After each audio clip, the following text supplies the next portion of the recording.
Doctor Sreevarma ஆயுள் தரும் ஆயுர்வேதா அறுவை சிகிச்சையில்லா குணம் ஆயுள் கால நிவாரணம். Yesterday courier private limited domestic international cargo உங்கள் இல்லம் தேடி வந்து கொரியர் புக்கிங் டெலிவரி செய்து தரப்படும். வணக்கம். இன்றைய தலைப்புச் செய்திகள். ஆபரேஷன் சிந்தூர் நடவடிக்கையின் போது பாகிஸ்தான் நிலப்பரப்பில் 100 கிலோமீட்டர் வரை சென்று தாக்குதல் நடத்தினோம். மக்களவை சிறப்பு விவாதத்தின் போது அமித்ஷா விளக்கம். பாகிஸ்தானை காப்பாற்ற காங்கிரஸ் முயற்சிப்பதாகவும் விமர்சனம். மசோதா தொடர்பாக முடிவு எடுப்பது குறித்து குடியரசுத் தலைவர் எழுப்பிய கேள்விகள். மத்திய மாநில அரசுகள் பதிலளிக்க உச்சநீதிமன்றம் உத்தரவு. ஓபிசி இடஒதுக்கீடு எடுத்த முன்னெடுப்பில் 20,88 பேருக்கு மருத்துவ படிப்பில் இடம்.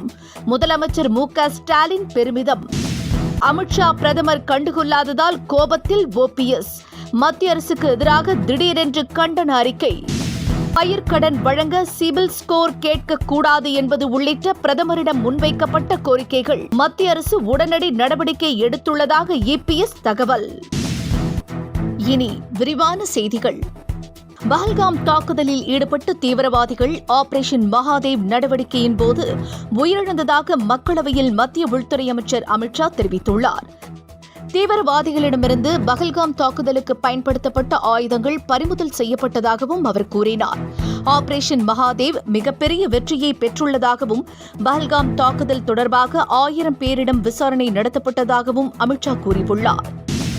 மக்களவையில் பேசிய உள்துறை அமைச்சர் அமித்ஷா சிதம்பரத்தின் மீதும் காங்கிரஸ் மீதும் கடுமையான குற்றச்சாட்டுகளை தெரிவித்தார். சிதம்பரம் பாகிஸ்தானுக்கு கிளீன் சீட் தருவதாக விமர்சித்த அமித்ஷா, அவர் உங்கள் கூட்டணியில்தான் இருக்கிறார் என்று கனிமொழியை பார்த்து கூறினார். ஆக்கிரமிப்பு காஷ்மீர் இருப்பதற்கே நேருதான் காரணம் என்று அமித்ஷா கூறிய குற்றச்சாட்டுக்கு காங்கிரஸ் அதற்கு கடும் எதிர்ப்பு தெரிவித்திருக்கிறது.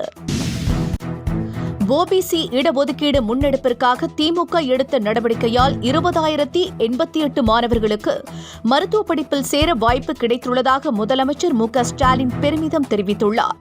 27% ஓபிசி இடஒதுக்கீடுக்கான அறிவிப்பு வெளியான நாளையொட்டி திமுக எம்பி வில்சன் வெளியிட்டிருந்த ஒரு பதிவை சுட்டிக்காட்டியுள்ள முதலமைச்சர் மு.க. ஸ்டாலின், நம் கைகளை வைத்தே நம் கண்களை குத்தும் சூழ்ச்சிக்காரர்களை முறியடிக்க விழிப்புடன் செயல்பட வேண்டும் என்று கேட்டுக்கொண்டு வலியுறுத்தியுள்ளார்.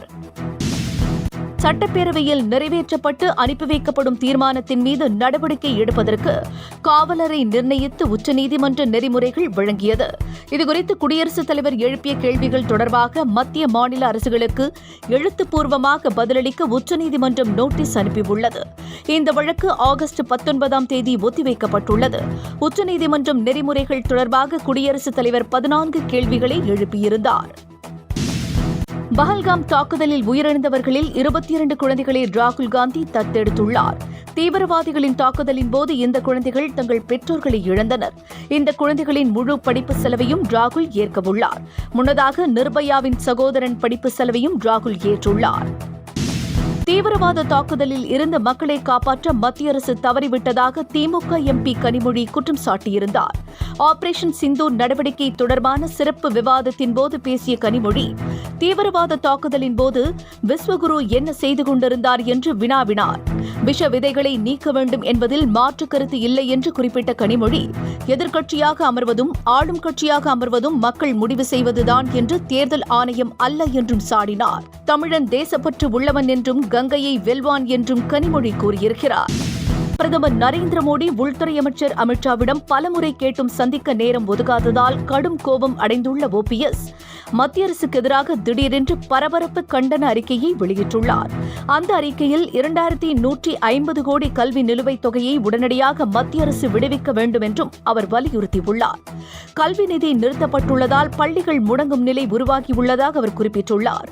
மத்திய அரசு கல்விக்கான நிதியை வழங்காமல் இருப்பது கல்வி உரிமை சட்டம் கூட்டாட்சி தத்துவத்திற்கு எதிரானது என்றும் ஓபிஎஸ் காட்டமாக தெரிவித்துள்ளார். தமிழக வெற்றிக்கழக உறுப்பினர் சேர்க்கைக்கான செயலியை விஜய் நாளை அறிமுகம் செய்கிறார். சென்னை பனையூரில் உள்ள கட்சிகள் அலுவலகத்தில் மாவட்ட செயலாளர்கள் மண்டல நிர்வாகிகளின் ஆலோசனைக் கூட்டம் நாளை நடைபெறுகிறது. இந்த கூட்டத்தின் போது மை டிவிகே செயலியை விஜய் அறிமுகப்படுத்துகிறார். தனது மக்கள் சந்திப்பு சுற்றுப்பயணம் குறித்தும் விஜய் ஆலோசனை நடத்தவுள்ளதாக கூறப்படுகிறது. என்றும் உங்களுடன் மை இந்தியா. முக்கிய செய்திகளை உடனுக்குடன் தெரிந்து கொள்ள சப்ஸ்கிரைப் பண்ணுங்க, பெல் பட்டனை பிரஸ் பண்ணுங்க. என்றும் உங்களுடன் மை இந்தியா. டாக்டர் ஸ்ரீவர்மா ஆயுள் தரும் ஆயுர்வேதா அறுவை சிகிச்சை இல்லா குணம் ஆயுள் கால நிவாரணம். Yesterday courier private limited. Domestic international cargo உங்கள் இல்லம் தேடி வந்து கொரியர் புக்கிங் டெலிவரி செய்து தரப்படும்.